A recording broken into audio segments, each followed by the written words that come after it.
Hello everyone. In this video, we will see how we can use Atom to create a full mesh L3VPN with EGBP as the routing protocol between provider and customer edge devices. This model supports static routing as well.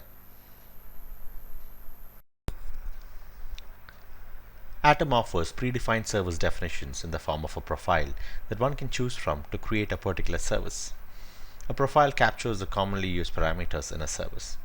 You can either edit them or you can create your own variation.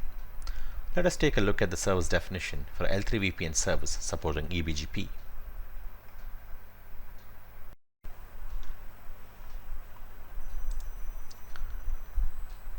Here we can see that the service topology type is set to L3VPN full mesh and the instance type is set to VRF.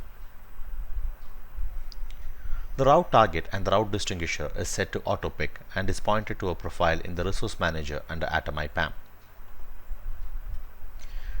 The VRF table label is also enabled. This will help in mapping the inner label of a packet to a routing instance. If we enable the policy-based route target along with enable auto export routes and export direct routes, Atom automatically generates separate default configuration for import and export policies for route targets. In this video, we will disable it and specify the policies manually. We will enable this in the L3VPN OSPF video.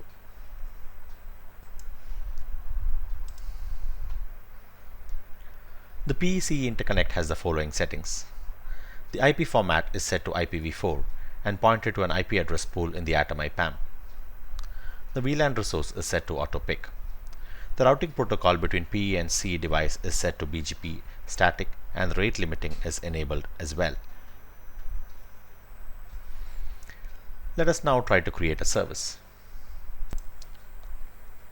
The template is already loaded. The initial set of parameters include the service name and the customer name. The service definition is set to L3VPN BGP static, which is the profile we just reviewed. The instance type is set to VRF. The node captures the PE details. We can see the device ID and rest of the parameters will be inherited from the profile. The endpoints capture additional details about the PE. This includes the interface and the unit ID, which is set to autopick. The VLAN tag is set to .1q, but Atom supports other types of tagging as well. The VLAN is pointing towards a resource manager profile and the IP format is set to IPv4. The routing protocol is set to BGP as per the service requirements and the corresponding group name is mentioned as well. The peer AS is set and the import policy, which we are about to review, is also set. The rate limiting can be modified if necessary.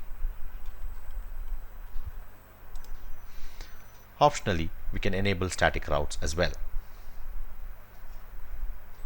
If we choose to enable policy explicitly, then we add a policy option type followed by a name for the policy. For the new policy definition, we can add a term value to specify the matching condition and an action for the matching set of routes. We can create multiple such terms or other policies and point it in the primary term. Let us now apply the service. Let's go to the tasks to check the generated commands.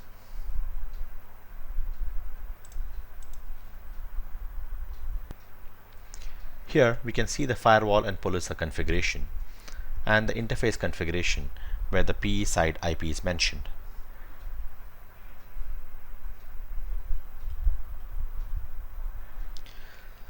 We can also see the policy options we had entered as the input and the corresponding term having the match conditions and the corresponding actions.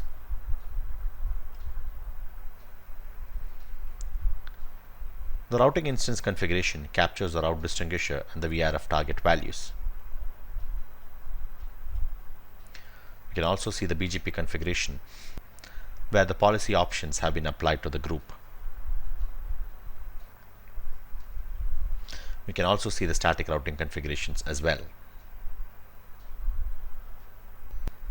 On the device, we can see the routing instance configuration that has the BGP group configurations. It has the peer AS and the neighbor IP. We can also see the route distinguisher and the VRF target configurations as well. can also see that VRF table label has been enabled. We had defined the policy options, which is also reflected in the configuration here, and the same is also attached to the routing instance.